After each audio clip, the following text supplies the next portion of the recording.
大家好，这里是 Async Talk。Async Talk 是一档 Web 开发以及 AI 相关的视频播客节目。我是主播 Anata。今天想跟大家来一起看一下目前最新发布的 Opus 4.6 模型，以及它带来的哪些功能，包括说它对我们的未来可能会有什么影响，我们可以从中找到什么样的机会。首先 Opus 模型它和 OpenAI 的 GPT 5.3 模型应该是目前世界上最好的两个编程模型了。那这次 Opus 4.6 它带来一些新的东西。那第一点就是非常强大的1 million 的 context window。之前我们其实拿 Cloud Code 类似这样的 agent 的工具来去做事情，其实 context window 它非常的限制我们的，基本上我们说个3轮话往上，它其实就已经很难再维持了，它需要去 compact 我们的 conversation， 这样才可以继续。但在 compact 的过程中，肯定是有非常多的上下文丢失的。那现在它如果支持了1 million 的 context window， 那我们可以再多聊几轮了。之前其实像是 Gemini 或者其他模型也有支持过1 million 的 context window， 当时是引起了一些数据的反响，但是其实并没有引起说某一些质的变化，是因为1 million 不光是这个数字好听，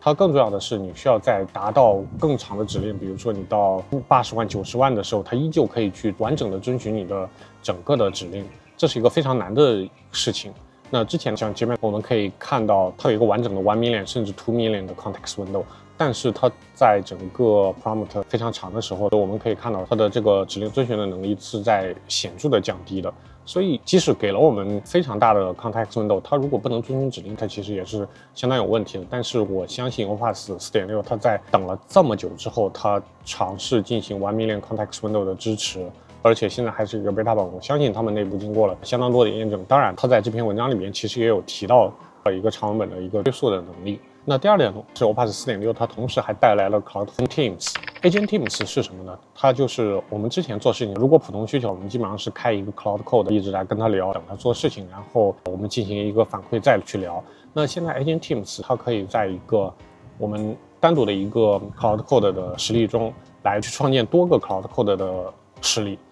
这样的话，一个 leader 的一个 node 节点可以去管理其他多个，它可以先进行分析，分析完成之后，它认为它需要去调用多个实例，它再启动多个窗口进行数据的分析、上下文的整理，然后让下面子的这些 Cloud Code 的实例来去进行任务的执行。这样它带来一个好处，我们终于可以去进行中大规模的需求开发、大规模的一个项目，它终于有机会这么做了。在之前我们是非常难去实现的，我们需要制作非常多的工程的探索，也只能勉强达到效果还凑合的一个状态。但是现在 Agent Team 带来的这种能力，在将来我们可以很期待了。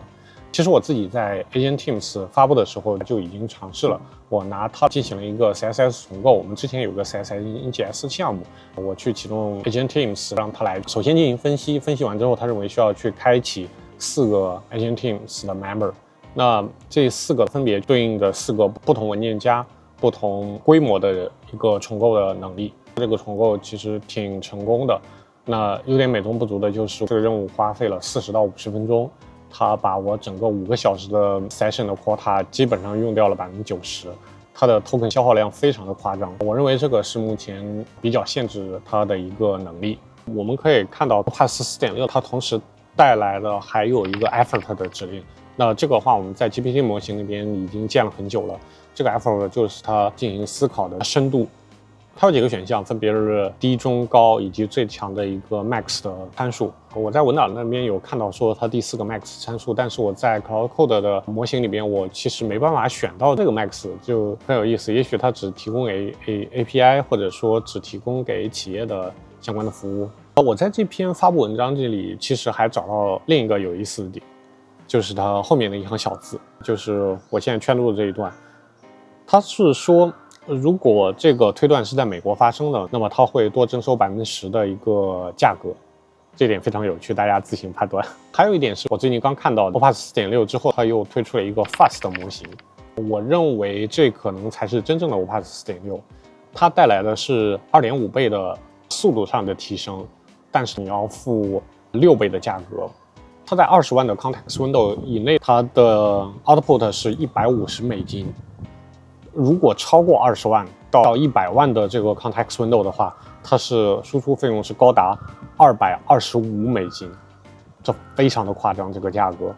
其实我认为它可能才是真正的 Opus 4.6 的一个最终版本。但可能是迫于 Codex 的 OpenAI 的一些压力，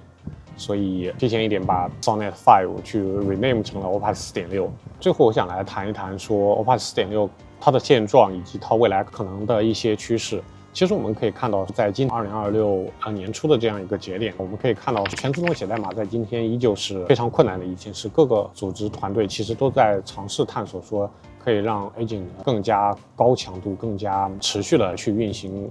去做一些事情。但是在今天这件事情依旧非常的困难。但 Opus 4.6它带来的这些，包括更大的 context window 以及更强的指令遵循，它可以说让我们有希望去实现这件事情。像是之前科瑟团队他们做的一个浏览器，那现在 Anthropic 他们团队来去做的这个 C 的编译器，它现在甚至可以去编译 Linux kernel。它中间当然有非常多的问题，但它让我们看到了说有这个希望。那么我们回顾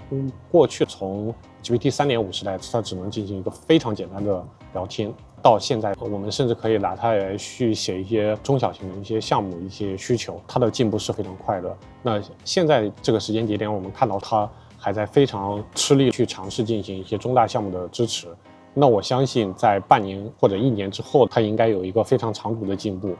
它有可能会去取代一些更高烈度的一些软件开发的能力。另一点，我觉得可能也不能这么的乐观，因为目前看到说有一些观点认为说 Agent 的开发模式它正在冲击一些传统的 SaaS 行业。但是就我个人的体验来说，可能也是因为我原身在慈善中，我们专业的 SaaS 软件的专业能力壁垒是相当高的。我拿一个我可能比较熟悉的例子来说，就是数据分析。我们其实日常都是有一些数据分析的需求的，比如说你想知道说你今天花了多少钱，你去年的收入和支出情况是怎么样的，那这种需求我觉得丢给现在模型来说是没有一点问题的，对他们来说其实都挺简单，它能给你画出来很好的图表，它能给你一些详尽的数据的 insights。但是如果涉及到专业领域，你需要去处理几百个 PB 的数量级的内容，需要从这些数量级，你首先是需要去支撑能让这样一个级别的系统运行。那其次，你需要去对里边进行非常专业的分析，这一点它的壁垒还是相当高的。我认为我们可以看到 AI 模型它非常的强，它之后会有可能取代一部分软件的开发，也可以取代说一些中小型的工作。但是对于这样专业性的内容的来说，我觉得大家不需要太过担心，但还是应该去多了解，继续提升自己。OK， 那今天的节目就到这里，期待和大家再次见面。当然，如果有什么自己的观点，欢迎在下面的评论区来留言。好的，那我们下期节目再见，拜拜。